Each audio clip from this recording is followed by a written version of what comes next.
I have long conversations with members of Congress on this show. I'm really lucky that I don't have to worry about any commercial breaks. So when we talk about different issues with Republicans and Democrats, usually I can see some areas of agreement. Obviously, not the whole thing, but there usually is a Venn diagram of where Republicans and Democrats agree. And I think that's a really nice asset of my job, is that I can see these places where both parties agree, this bipartisan support. This is the first time I am not seeing that at all. There's a lot of daylight where Democrats are opposed to Republicans, and there's really no point of compromise here. Democrats are pointing the finger at Republicans, saying, we are here, we are in D.C., we want to negotiate on health care. Republicans in the House, at least, are saying, hey, we did our job. We passed the CR, this clean CR. Democrats have supported it before. And then Republicans in the Senate and Democrats in the Senate aren't budging either. However, as we know, Republicans have control of the House, the Senate, and the White House, but they do need support from Democrats in the Senate on a vote in the CR. So, I mean, what do you make of that impasse? I would agree with you. I think that in this moment, we have a very divided Congress, and politics is very divisive in general. And I can understand, and I'm not saying it's right, it's wrong, but I can see strategically why one party or the other party may not be willing to offer concessions or give in to some concessions. We're still a year away from midterms. If this was right around midterms, I think that maybe we would see people more quickly trying to figure this out. But because we are still a ways away, one, it gives each party the opportunity to blame the other party. And then two, it also gives the American people an opportunity to kind of forget that this shutdown happened, right? So if they're able to solve it by the end of October, they still have over a year until the next election. And we know that sort of with this 24/7 political cycle, news cycle, there's always something happening. And so a shutdown from a year ago feels like it was several years ago, right? And I think maybe there's some strategy there.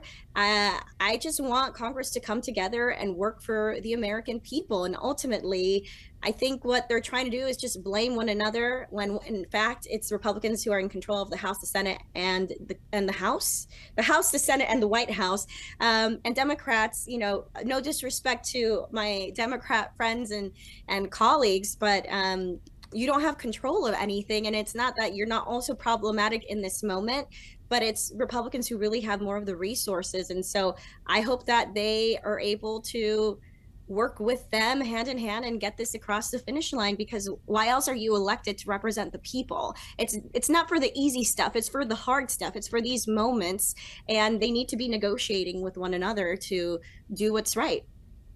To that point, I mean, Americans really do have a short memory when it comes to government shutdowns, especially. But I'm curious how political you think this moment is, and how stubborn you think politicians are being, because they don't want to be seen as the weaker party. Because we remember what happened when then Speaker Kevin McCarthy compromised a little over 2 years ago.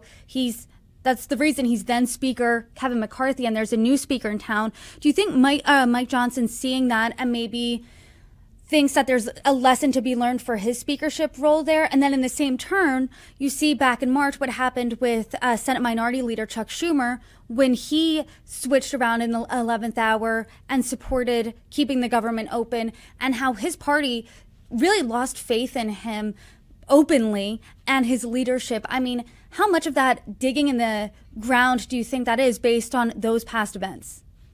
I actually think that perhaps it's Schumer who's taking the lessons learned from McCarthy's time, as opposed to Johnson.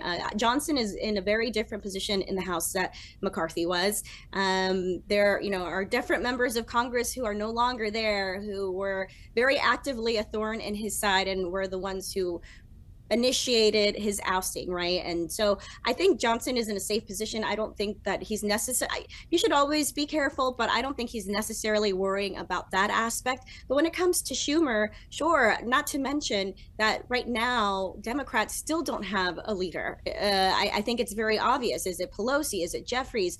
Is it Schumer? Is it going to be an AOC? Is it a Bernie Sanders? We've seen people throw their hats in the ring, like Cory Booker when he did his 24-hour speech speech on the Senate floor, but no one has really emerged as the leader. So sure, I can understand if perhaps subconscious, even if it's subconsciously, though I'm sure it's more conscious than that, if that is a thing that Schumer is sort of kind of thinking about in the back of his head in order to keep his power.